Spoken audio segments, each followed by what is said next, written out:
Bismillahirrahmanirrahim. Assalamu alaikum, dear students. Today is our second lecture of cleaner production technology, and in the first lecture we tried to discuss about the basic concept of the cleaner production technology. Today we will move one step ahead, and we will try to explore what kind of cleaner production technology can be adopted and what are the basics of this cleaner production technology. Furthermore, we will also discuss what is the difference between these new techniques and the previous techniques which we are already using. So, today's lecture is mainly about the sustainable development. We will try to link cleaner production with the sustainable development. First of all, we need to understand the concept of pollution prevention. As we talked in the previous lecture, that earlier we tried to have a pollution control approach, then we moved towards the pollution prevention approach, and nowadays we are heading towards the approach which is called cleaner production approach. So this is a stepwise evolution in the treatment process and dealing with the waste produced from the different sources, particularly from the industries. Now, if you take the example of solid waste management plan, uh, so what are the main steps of a solid waste management plan? Mainly in our uh, pollution control approach, we try to focus on the uh, treatment approach, solid waste management approach, which once we have collected and the waste has been produced. But in case of pollution prevention, we will be dealing with the elimination of the solid waste and reduction of the waste at the source of generation. If you consider this uh, segregation process, on-site segregation process, where where the pollution is being generated, where the waste is being generated, then it actually means that we are trying to reduce the pollution load at the source. We are trying to reduce the solid waste at the source. But now, if you consider the solid waste management steps, which we are adopting by conventional approaches, in that case, you will be dealing with the waste already produced.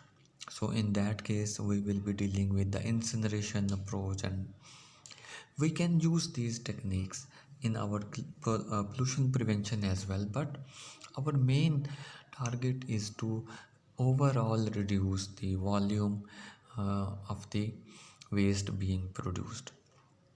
Once we control the waste being produced from any kind of activity, it means our load on the management, solid waste management technique would obviously reduce. So, for example, we take the example of incineration. In incineration, our target is to reduce the waste to 1/10 of the total final waste being disposed. So, in that case, we are going to get the ash residue as only 1/10 of the waste disposed. So, that means we have reduced the waste to 1/10. At the same time, if we reduce the waste at the initial stages as well, then our final disposal of the ash residue will be much lesser as in the case of conventional approaches. So basically, it is a stepwise approach. We are more concerned about the waste reduction and waste elimination from the system. In the previous lecture, we also talked about these wastewater. So in wastewater, you can take the example how the wastewater can be reused. how the water can be separated from the contaminants, and that water can be recirculated within different processes of the industry. So this can be an approach, which means we are trying to reduce the uh, waste consumption, waste production, waste generation. So, unlike pollution control, pollution prevention seeks a broad mix of incentives and practices to achieve sustainable improvements. So, this is a very main statement about the pollution prevention goals. So, what are the goals of pollution prevention? First of all, to reduce, to eliminate, and or reduce waste generation, to conserve natural resources and materials, to prevent spills and accidental releases, to prevent product loss. So, unlike the past when pollution was simply controlled, pollution prevention and cleaner production programs attempt to reduce or eliminate air, water, and land pollution in an efficient and sustainable manner. Therefore, pollution prevention and cleaner production approaches benefit both the environment and society. So, this is kind of a summary. So initially, our focus was to uh, treat the waste being produced, but in case of pollution prevention and CP techniques, CP programs, our target is to benefit both environment and the society. Here is the comparison between the end of pipe technology and cleaner production uh, approach. In end of pipe treat technology, our focus is how can we treat existing waste and emissions. So waste has once been produced, need to be treated, and this is called end of pipe technology. First of all, we let the waste be produced from different processes in a system, and in the end, once the waste has been collected, it is going to be treated. This is the end of pipe technology. Now, what we are going to do in cleaner production, we are going to find out where the waste and emissions are produced, what are the sources of their generation, and how we can deal with them on site. So every process has to deal with its own waste, and we must find out at every step. It can be raw material, input material for, or it can be process or designing stage, or it can be operational stage, or it can be technology adaptation stage, or it can be designing of the product, or it can be packaging.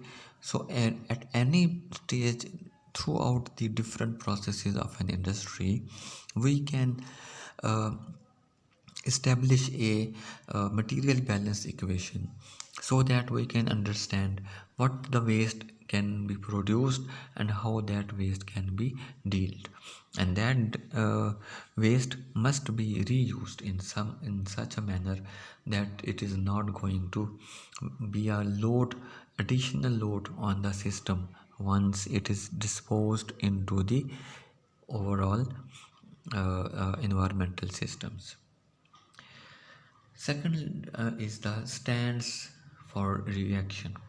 A reaction is response to any action. So what that action is, the waste generation. And in cleaner production, we are dealing with the action. So we need to act before the waste is produced. While in the previous case, we were dealing with the waste produced already and we are just treating. While in case of cleaner production, we need to think before time, we need to plan before the waste is generated. Generally leads to additional costs end of pipe treatment because there are so many additional loads being added up. The waste is not uh, um, being released in an independent identity, but it is mixed with so many other byproducts as well. So first of all, we are increasing the outflow in the form of wastewater.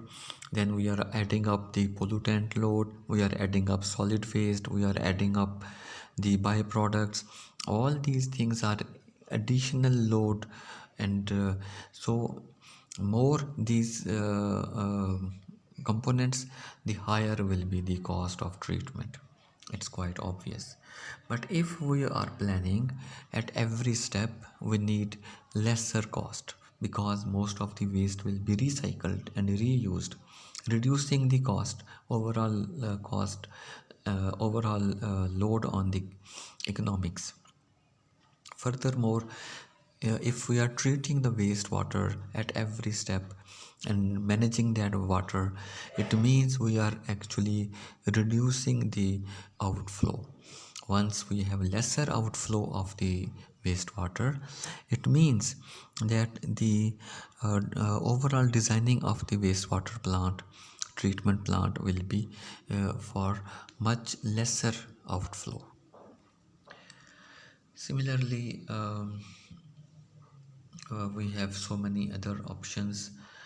Um, we are having waste and emissions are limited through filters and treatment units, end of pipe solutions, repair technology, storage of emission.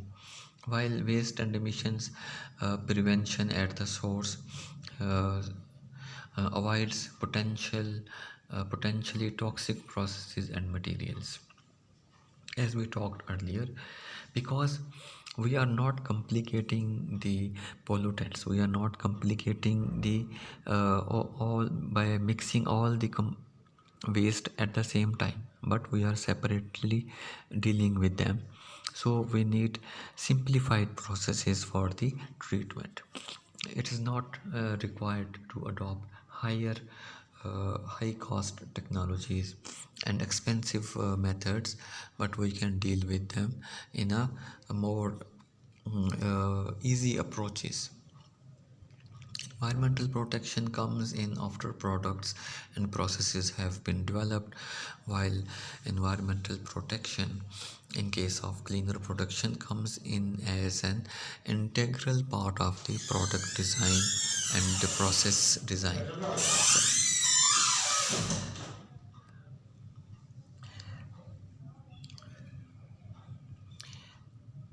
So environmental problems are solved from technological point of view, while in case of uh,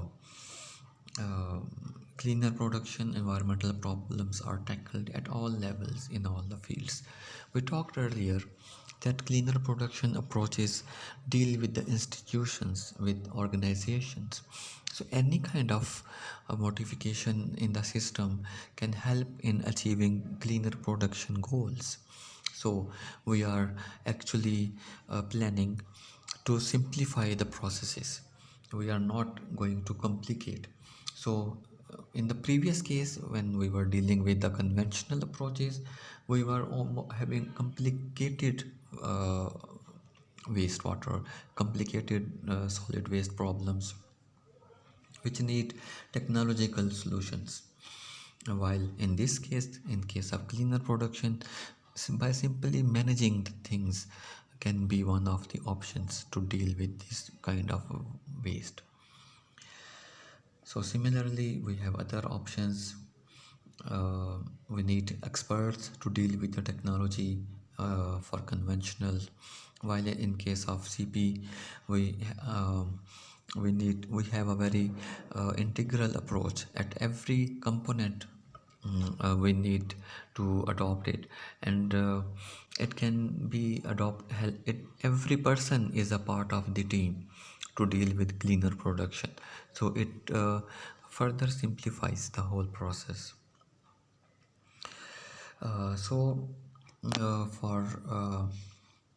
conventional approaches, these are bought from outside. they need some external sources of treatment, while in case of CP, everything is produced from within the system, wastewater produced within the system. So uh, energy and material cost is increased in case of conventional approaches, while the target in case of CP is to reduce this load by more focus on recycling and reuse of the waste being produced within the system. So similarly, there is high complexity and risk factor, while in case of CP there is lesser risk. And so you can go through this by yourself, and it is quite simple, and it makes us clear what are the goals of the conventional approaches, and then how these can be replaced by the CP approach and techniques. So, adaptation of pollution prevention. First of all, some of the techniques or approaches utilized by pollution prevention may include the following. So, we need first of all to define environmental management policies in terms of goals rather than inputs. Uh, we need to define what are our targets for achieving CP, because it is a sustainable development. It will be continuously modified, so we can achieve it step wise. We need to focus one target at a time to achieve it, and then for the next loop we can add one more target, and gradually we can be more sustainably developed.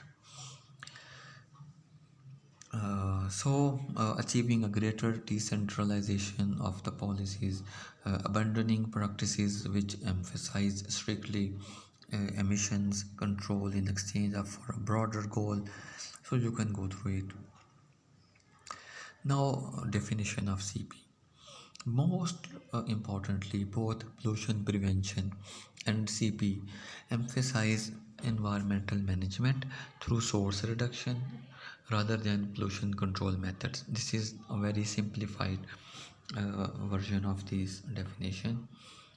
And what actually we are heading towards our target by this emphasis on the management is to get sustainable development.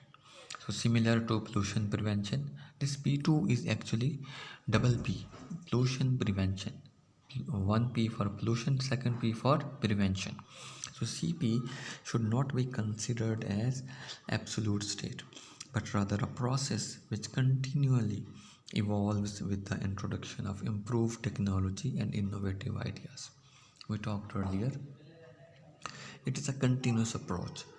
We need to have one target at a time and we achieve it, and then in the next loop we will be having one more target added up, and then we achieve it, and then gradually we will be heading towards this sustainable development. There is one primary difference between pollution prevention and CP. And while pollution prevention is an environmental management concept which can be applied to all sectors, CP is technique designed more specifically for sectors dealing with production processes like manufacturing sector. So overall, it is all about pollution prevention. But when we are talking about cleaner production, we are also having an emphasis on the production technologies, production processes, manufacturing. So that's how we can achieve this cleaner production concept. So this is a bit difference.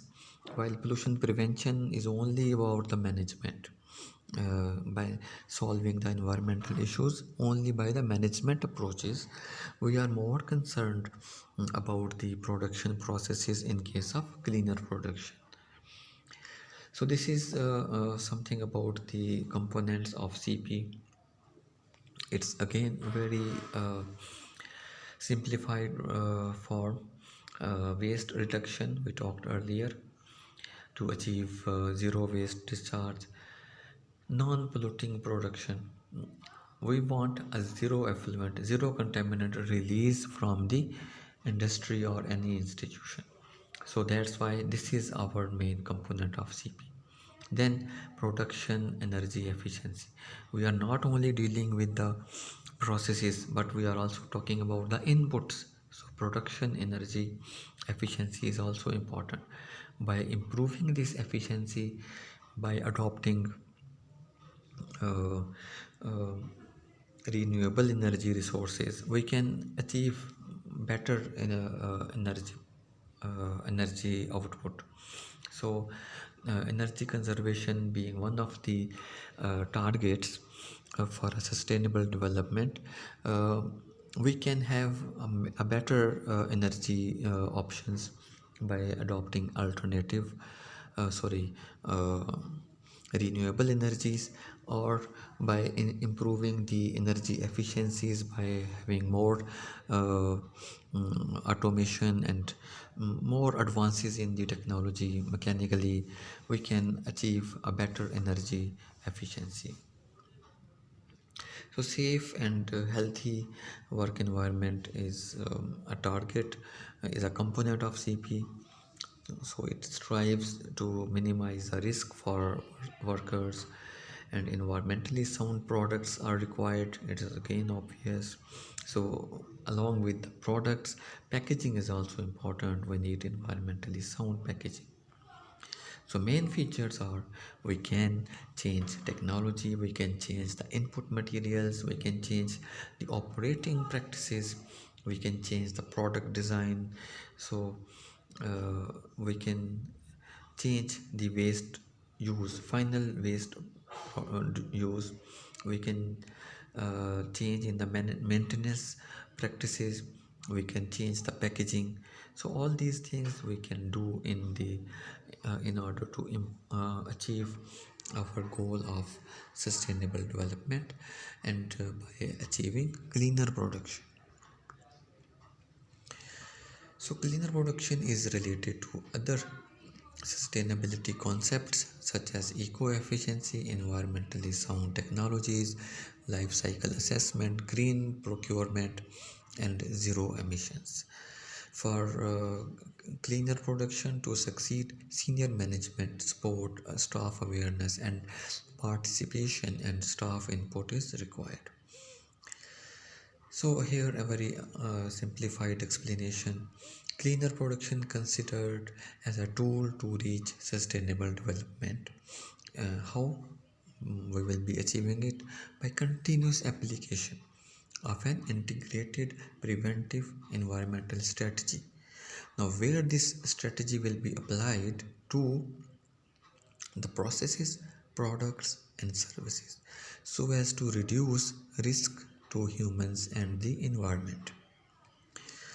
Finally, the improved environment for society is essentially underlined as being the goal for cleaner production.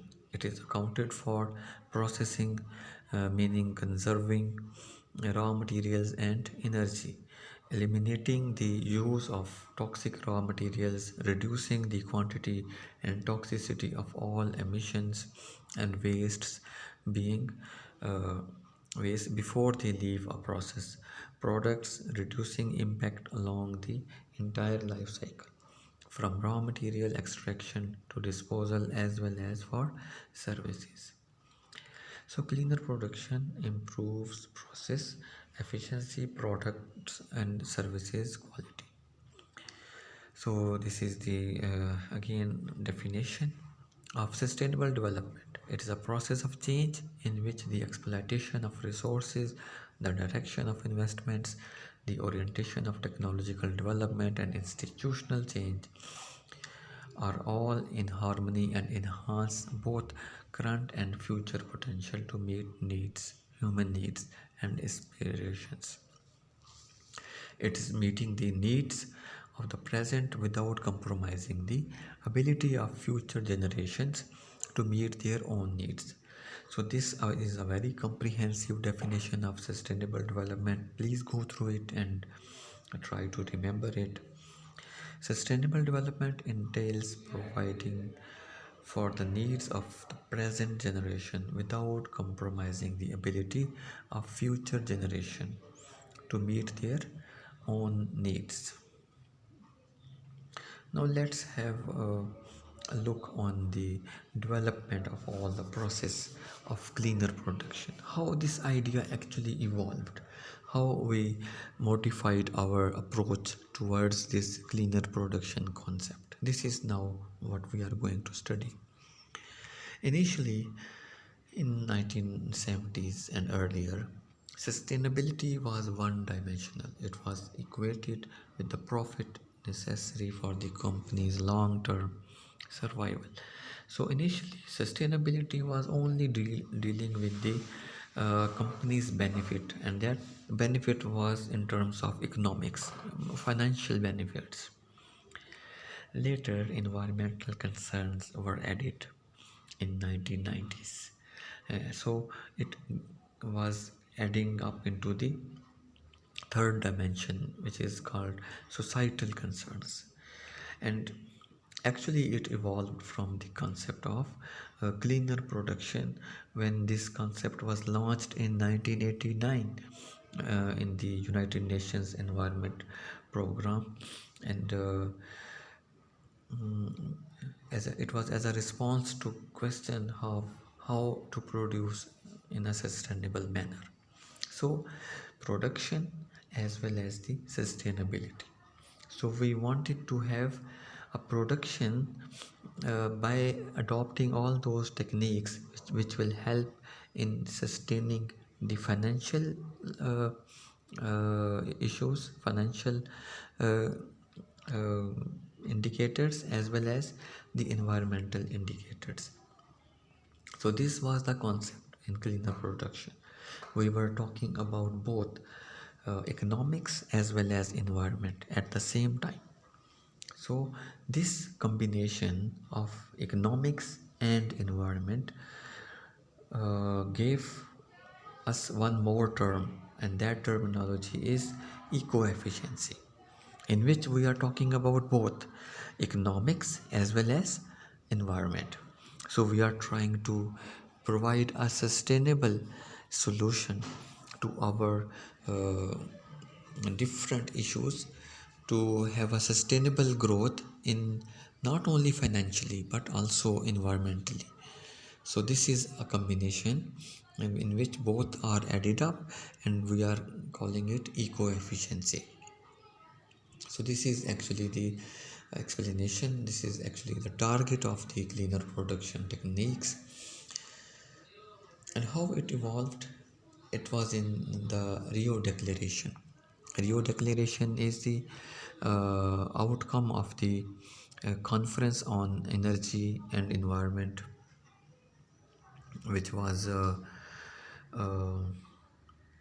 held in about 1992. And in this, the concept of cleaner production was launched, and as a tool, it was the concept was as a tool to approach the sustainability vision. So this development naturally led to more respectful attitude towards environmental education, recognizing it as one of the most powerful factors to support the idea of sustainable development.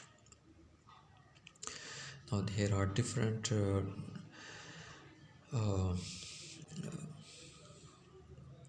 key dates on sustainable development and cleaner production statement. So in 1972, we had a conference on human environment and at Stockholm's. Then in 87, we had introduced a concept of sustainable development. Then CP program was launched at UNEP, and then in 1992, the United Nations Conference on Environment and Development, at the adoption of Agenda 21. And then in 1994, UNIDO, UNEP and CPC program was launched. And then in 1998, UNEP's International Declaration on CP was introduced. So this is the evolution, how we moved uh, towards this is sustainable development. And basically this development initiated from the pollution control and uh, the sustainability. That initially the sustainability was only linked with the economical stability, economic sustainability of any industry. And then gradually this concept was mixed with the environment, and then we further moved forward to an eco efficiency, which actually means the sustainability in both environment as well as economics. So this is the evolution to cleaner production as a tool for sustainable development, preventive approach. So you can go through it. So CP is a journey, not a destination. That's why it is a sustainable development tool. This is how we advanced towards the sustainable development. Initially, emerging as awareness, and then end of pipe treatment, then pollution prevention, then sustainable production and consumption. Commonly termed end of pipe or cleaning technologies, these approaches typically transferred to the pollution burden from one location or medium to another, and additional costs are added up for this treatment overall, and it did not reduce the load on the waste, raw material, and energy consumption. So then sustainable production idea was launched, and in this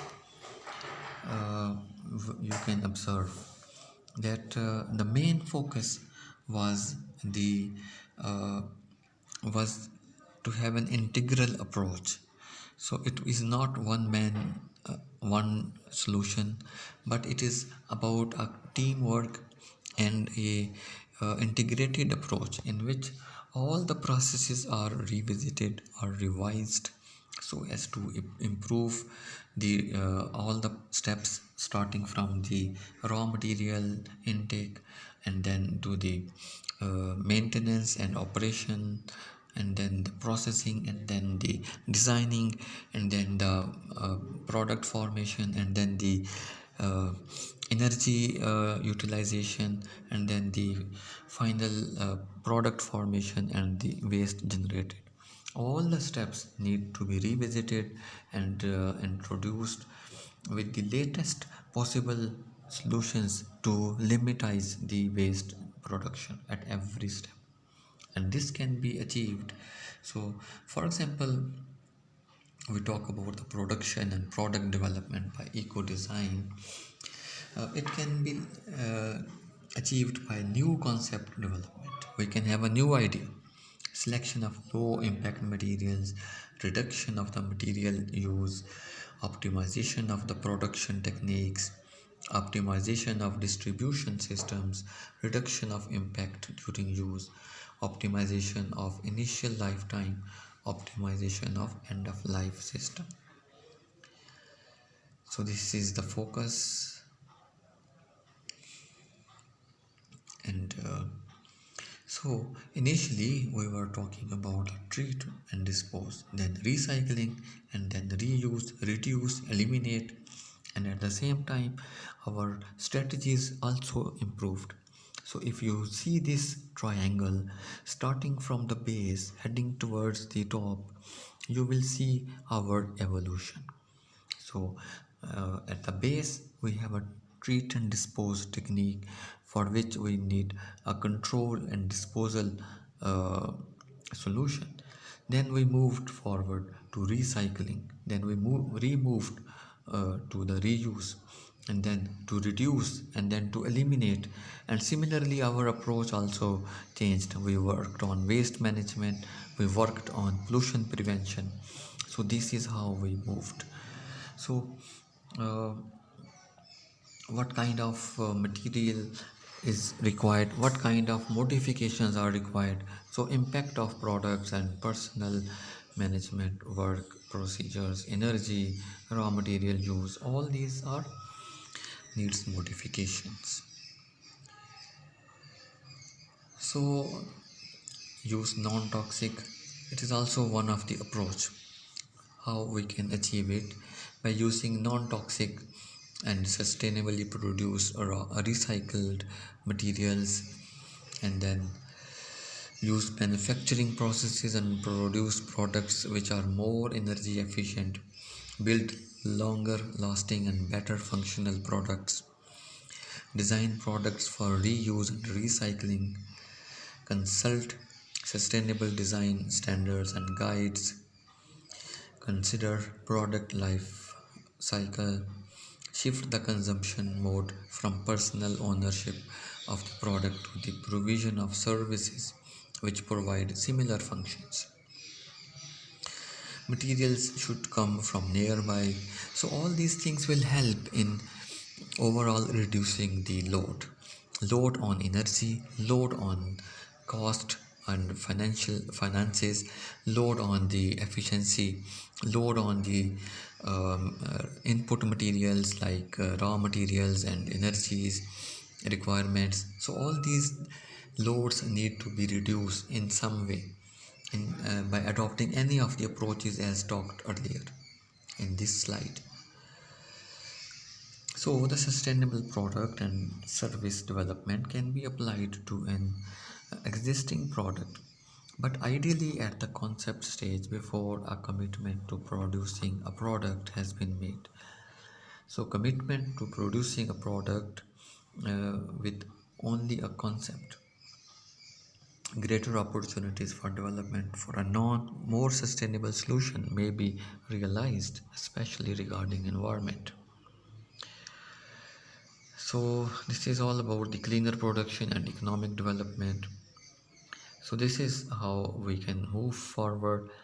So as it is a preventive integrated strategy, you can see that all the components are involved. It involves the products, it involves the processes, it involves the services, and its impact, how they will be having its impact. So in this figure you can see we have raw material, we have water added up, we have energy use. All these are the inputs. And what are the outputs? We are going to get the byproducts, we are going to get the actual product which we are developing. And we have some of the emissions, hazardous waste, heat loss, solid waste, wastewater, air emissions. So the objective is actions to increase productivity. How we can do it? Increase productivity can be considered as a CP activity. So, in order to achieve this objective, what can be done? What is required? So, increasing the productivity can be considered as a CP activity. So, first of all, we need to we need to understand what processes are involved in this productivity, how we can help it out. So, by achieving these targets, lesser time, materials, utilities, human resources per unit product or services are used. So time, we need to reduce the time, we need to reduce the material, we need to reduce the utilities, we need to reduce the human resources per product or per services. So this approach will lead to the increased productivity. This is a CP activity.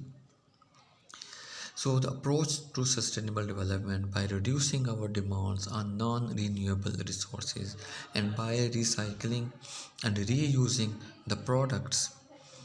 and resources, we can reduce the impact on our natural environment.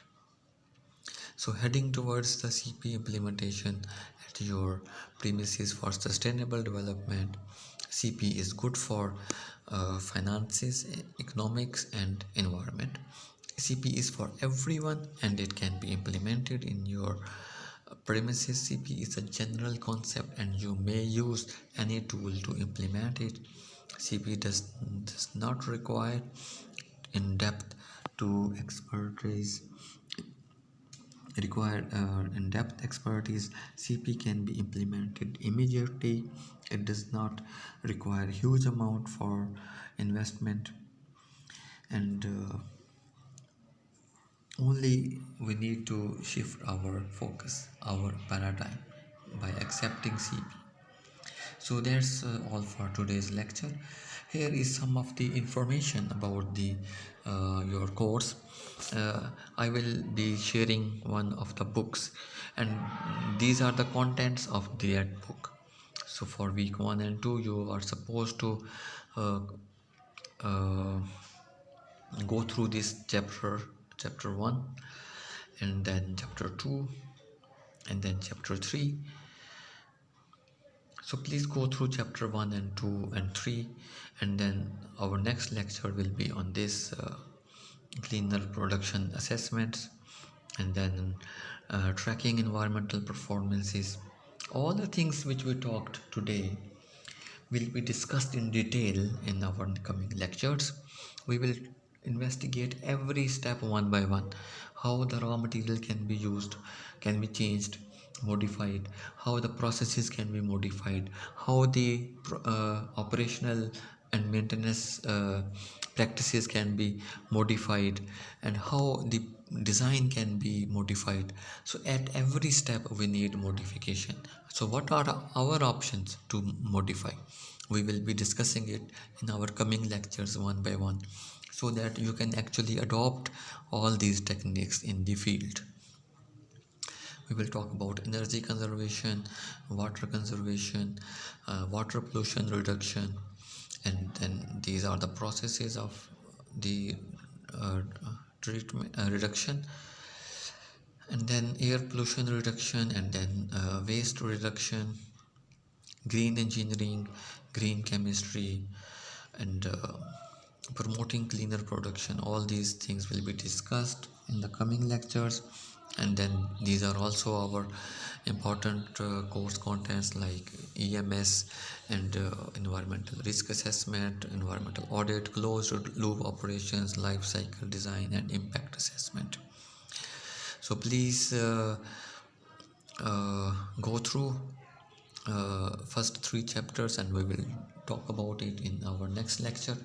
So I will also share this book with you, so that you can uh, go through the content. So thank you very much for today's lecture.